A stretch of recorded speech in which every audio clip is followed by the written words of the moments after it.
yatmışlar abi. İçerisi de duman atlamıştı abi.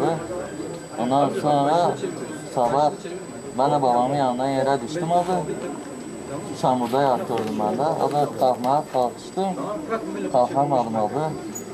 Ondan sonra abi ona baktım, dedim gideyim abayı uyandırayım, babamı götüreyim hastaneye. Evet. Ağzından şey yapıyordu abi. Bana panikledim abi. Kusuyordu abi.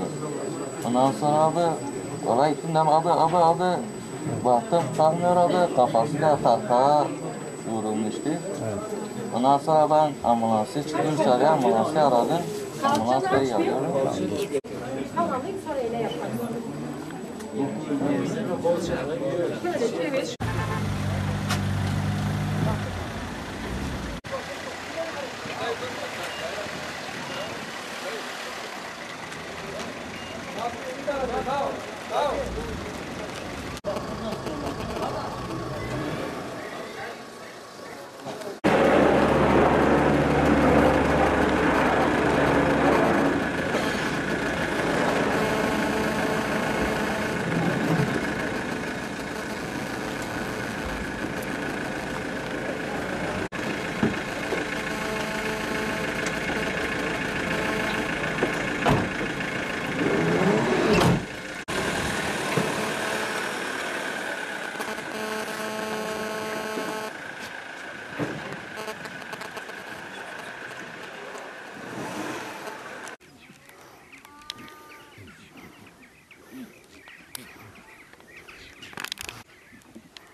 Haber ama.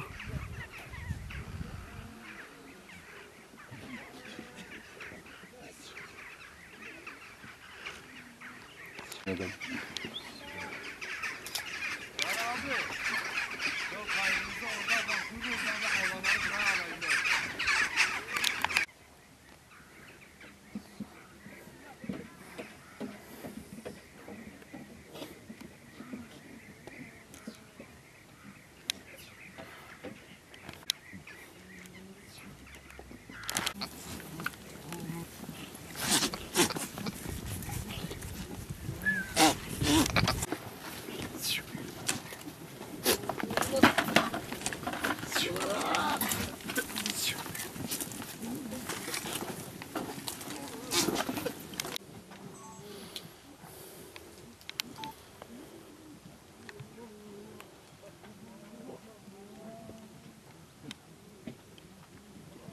Sabah civarlarıydı, işe gidiyordum, telefon geldi.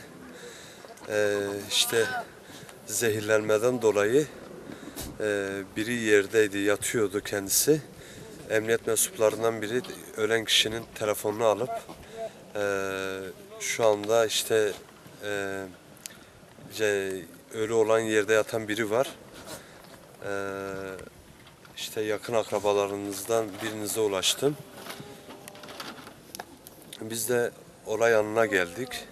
2 kişi de işte çobanlarımız, babayla oğul. Onlar şu anda acilde yatmaktadır. Şu anda bilinçleri yerinde değil.